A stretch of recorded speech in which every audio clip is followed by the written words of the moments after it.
Hello, Brian and everyone. Good morning here from Rio, Brazil. It's an honor to be here with you. I'd like to thank also Mathieu and all the agency team that received us well while we were visiting there. And about Revolusolar, we are talking from Rio here, and we are a nonprofit organization that really focuses on low-income population here, the people that are underserved by the local utilities and by our current electric system. So we have a model that we have created here in partnership with local leaders from favelas, and now we are replicating to indigenous communities in the Amazon region and popular housing systems that really depends on the autonomy for the community.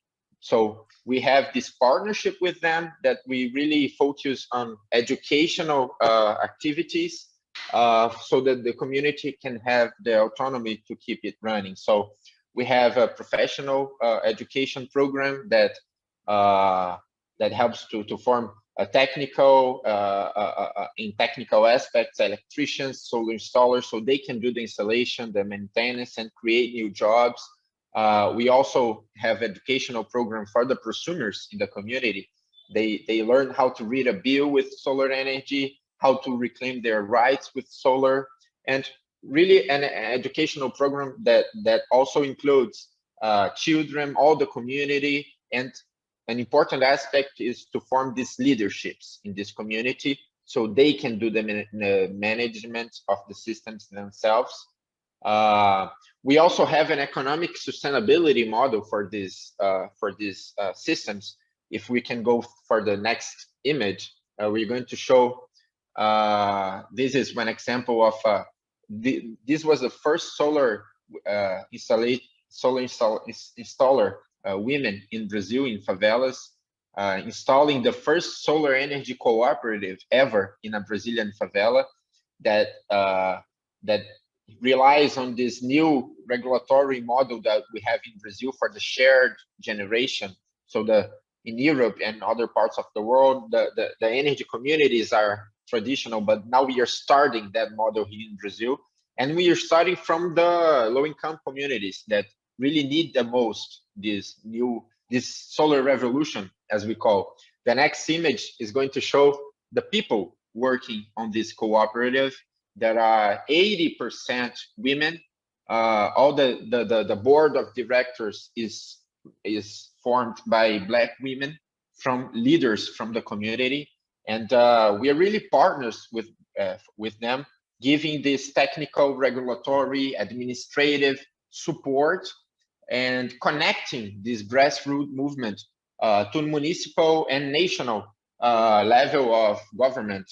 And now we are helping the government in Brazil to design a public policy to bring these lessons learned in the field and to replicate it in a national level. So to end my first talk here, the next slide is going to show how we are working in the Amazon region with this same model of partnership, education, sustainability in all aspects, including economic sustainability. So they pay a monthly fee to keep the cooperative running, to pay the operational costs. Part of the savings they have in the utility bill is paid as a monthly fee to cover the operational costs of the cooperative. We have also partnerships with technical schools and including public institutions of education to bring this autonomy to the community. So next slide is going to show this new project that we have in the Amazon. There were some solar systems installed there that were broken because they didn't have this operation and maintenance and educational importance. So in this new project, we are getting there and we are cleaning, we are requalifying all the solar systems installed in the last few years there and giving this protagonism to the community. So I think next image is going just to show, I'm going to invite you all to be part of the solar revolution, connect us in social media. And really thank you again, Brian, Mathieu, and all the agency team for the space and the partnership with us. Thank you. Thank you, Eduardo, and really congratulations on what you've achieved. It's really a fantastic story with the emphasis on, as you said, grassroots involvement, but also the emphasis on the involvement of women and local people and for their benefit. Could I ask you to say a little bit about how this community came together? Was this a question of how much work did it take, maybe on your part, on Revolusolar's part, to build this project or this community? And tell us a bit about how this group formed in the first place, please. Yeah, it's a very interesting story because the group was formed in the pre-Olympic Games period here in Rio, where Babylonia, this pilot project, is a place that a lot of tourists, people from abroad come to see Rio. It's very close to the beach, and we got together here. So very nice, interesting groups. We had people from Europe that used to participate in energy cooperatives in Europe. I was studying economics in the Federal University that was like 200 meters away from the community, and we had local leaders that were already working with electricity, reclaiming their rights with the utility here.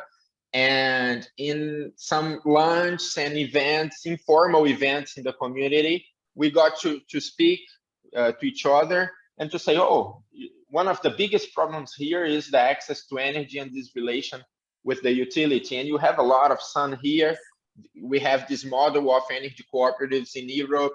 I was studying energy transition, and we got together to begin the idea of Revolusolar.